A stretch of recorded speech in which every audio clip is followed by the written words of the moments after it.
जो इस कहानी को सुन रहा है, अगर वह सच में भगवान जगन्नाथ का भक्त है, तो वह इस वीडियो को बिना स्किप किए पूरा सुनेगा। और अगर आपके दिल में भगवान जगन्नाथ के लिए सच्ची श्रद्धा है, तो आप इस चैनल को सब्सक्राइब जरूर करेंगे और कमेंट में जय जगन्नाथ लिखेंगे, क्योंकि सच्चा भक्त भगवान को केवल मंदिर में नहीं, अपने कर्म और विश्वास में भी मानता है। अब जो कहानी आप सुनने वाले हैं, वह केवल एक पारिवारिक कथा नहीं है। यह उस समय की घटना है जब भगवान जगन्नाथ अपने एक भक्त के लिए मां सरस्वती से भी प्रश्न करने को विवश हो गए। यह कहानी है एक बहुत बड़े और प्रतिष्ठित परिवार की। शहर के बाहर एक भव्य हवेली थी, जहां धन की कोई कमी नहीं थी, लेकिन सुख धीरे धीरे खत्म हो रहा था।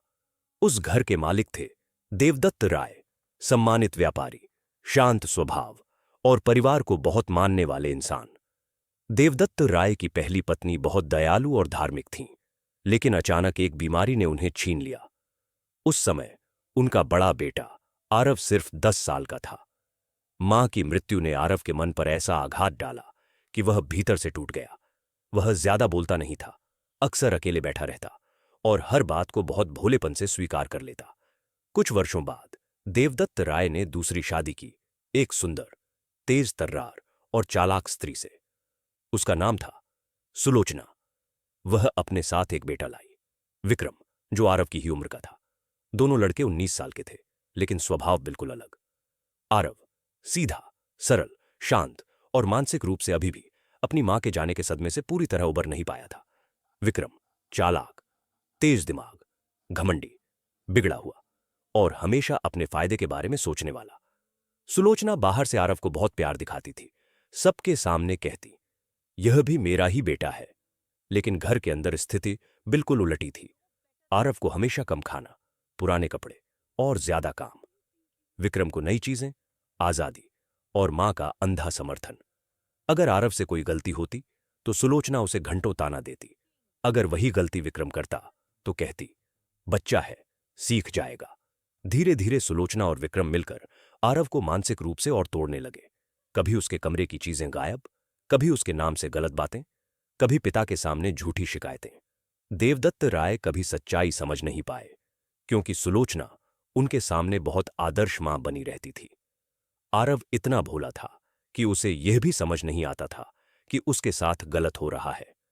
उधर विक्रम और भी बिगड़ता जा रहा था। देवदत्त राय के एक पुराने मित्र थे, हरिनारायण मिश्रा। उनकी बेटी अनन्या भी आरव और विक्रम की ही उम्र की थी। अनन्या समझदार, पढ़ी लिखी और स्वाभिमानी लड़की थी। विक्रम उस पर गलत नजर रखने लगा, मीठी बातों से, झूठे वादों से उसे फंसाने की कोशिश करने लगा। लेकिन अनन्या उसकी आंखों की गंदगी समझ गई। उसने साफ मना कर दिया। एक पारिवारिक समारोह में अनन्या ने देखा कि कैसे विक्रम आरव का मजाक उड़ाता है और सुलोचना चुपचाप उसका साथ देती है। उसी समारोह में उसने आरव से बात की।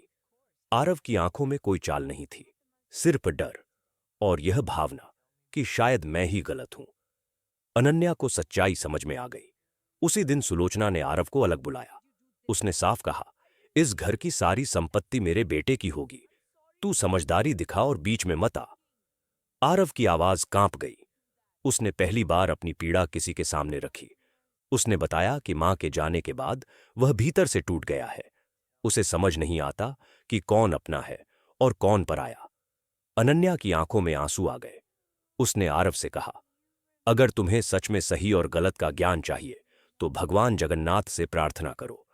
वे हर देवता से बात करते हैं, वे तुम्हें बुद्धि भी देंगे। उसी रात आरव मंदिर गया।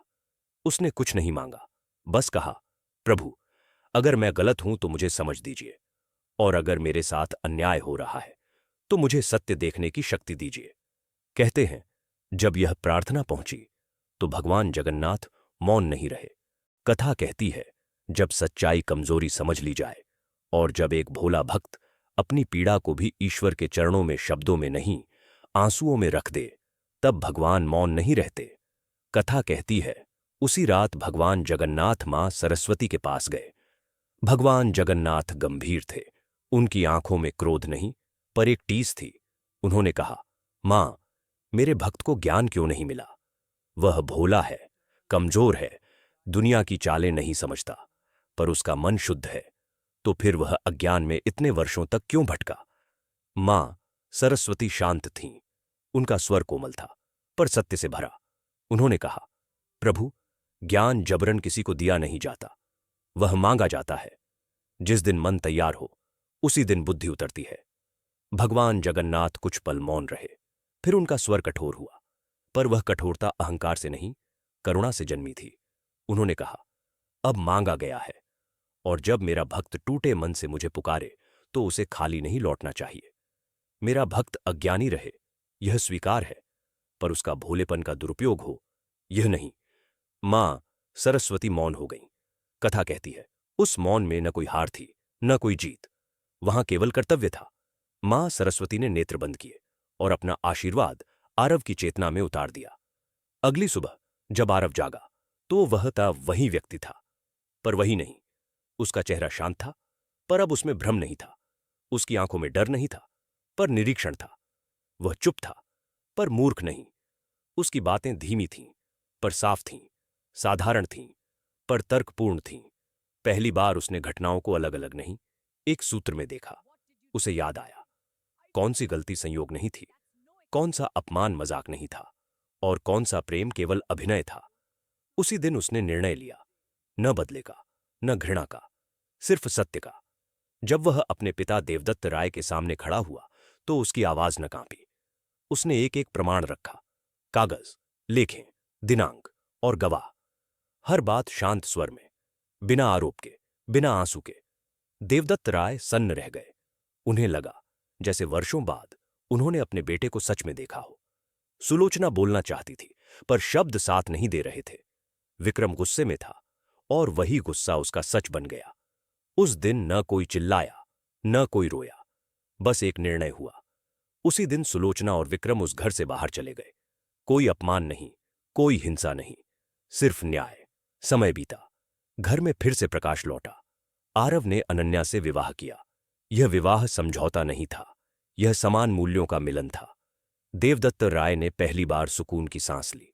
और लोग कहते हैं, अगर भगवान जगन्नाथ से दिल से मांगो तो वे केवल सुनते नहीं, वे हर द्वार खटखटाते हैं, देवताओं के भी।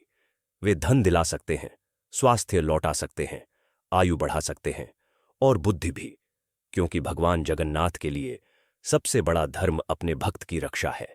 जय जगन्नाथ।